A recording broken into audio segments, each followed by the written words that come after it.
اعوذ باللہ من الشیطان اللعین الرجیم بسم اللہ الرحمن الرحیم۔ السلام علیکم یا علی مدد۔ مومنین و مومنات کی خدمت میں خصوصی طور پر زمانے کے امام اجل اللہ تعالی فرجہ الشریف کی بارگاہ میں 28 سفر شہادت رسول خدا صلی اللہ علیہ وآلہ وسلم کی بے پناہ تعزیت پیش کرتے ہیں۔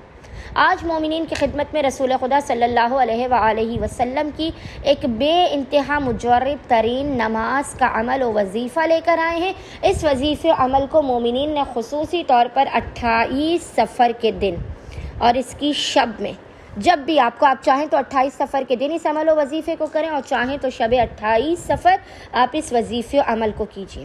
خداوند متعال اپنے حبیب رحمت کے صدقے میں آپ کو اپنے خزانوں سے بے پناہ عطا کرے گا۔ آپ کے گھر پر خداوند متعال کے خصوصی لطف و کرم، برکتوں اور عنایات کی بارش ہوگی۔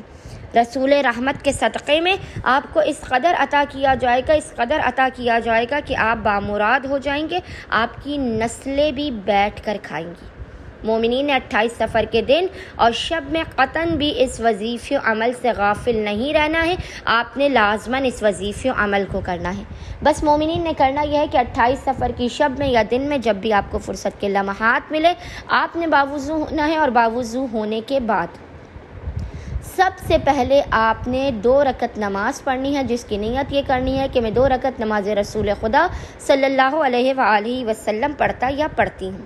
اس 2 رکعت مجرب ترین نماز کا طریقہ یہ ہے کہ اس کی پہلی رکعت میں آپ نے الحمد کے بعد، یاد رکھیے گا، پہلی رکعت میں آپ نے الحمد کے بعد 14 مرتبہ سورہ قدر انا انزلناہ کی تلاوت کرنی ہے۔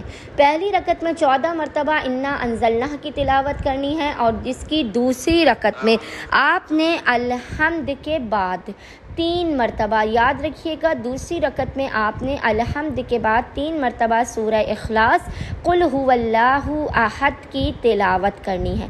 نماز کو مکمل کرنے کے بعد آپ نے تسبیح بی بی فاطمہ الزہرا سلام اللہ علیہا کو پڑھنا ہے۔ نماز مکمل کرنے کے بعد آپ نے سب سے پہلے محمد اور آل محمد پر درود کی ایک تسبیح پڑھ کر اس کا ہدیہ رسول خدا صلی اللہ علیہ وآلہ وسلم کی بارگاہ میں پیش کرنا ہے۔ اس کے بعد آپ نے زیارت رسول خدا صلی اللہ علیہ وآلہ وسلم کو پڑھنا ہے۔ 1 مرتبہ آپ نے سورہ یاسین کی تلاوت کرنی ہے، یاد رکھیے گا، 1 مرتبہ آپ نے سورہ یاسین کی تلاوت کرنی ہے، اور 1 تسبیح آپ نے سورہ کوثر انا آتینا کل کوثر کی تلاوت کر کے اس کا ہدیہ رسول خدا صلی اللہ علیہ وآلہ وسلم کی بارگاہ میں پیش کرنے کے بعد خداوند متعال کو رسول رحمت کے حق کا واسطہ دے کر اپنی حاجات کو طلب کرنا ہے، مشکلات کے خاتمے کی دعا کرنی ہے، رزق و روزی میں برکت کی دعا کرنی ہے۔ انشاءاللہ خداوند متعال آپ کو اپنے خزانوں سے بے پناہ اور بے شمار عطا کر دے گا۔ اللہم صلی علی محمد و آل محمد وعجل فرجہم اجمعین۔